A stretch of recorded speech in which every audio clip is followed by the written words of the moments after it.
भारतर यशस्वी प्रधानमंत्री श्री नरेंद्र मोदी जी ये मार्गदर्शन रे आमे क्रमागत भाव यही भाव अनेक निजुक्ति मेला करिछु आ आज होची ताहार 14तम निजुक्ति मेला।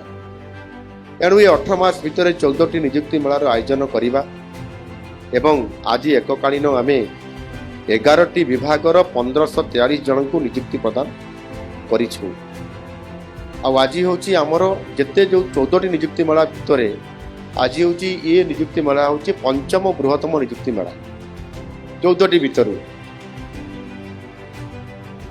गत जून मासरू 2024 मसीहार जून मासरू आज पर्यंत आम जो 14टी निजुक्ति मेला करिछु एथिरे सरकारी खाली थिबा पदवी को पूरण करिबा एवं आपण मानकर आशा को आपण मानकर स्वप्न को साकार करिबा पई मध्य ये निजुक्ति मेला आउ ये निजुक्ति मेला रे आमे अद्यावधि जो 14टी निजुक्ति मेला रे आज को मिसैला परे 39,459 जन को नियुक्ति प्रदान आमे करि सारिछु।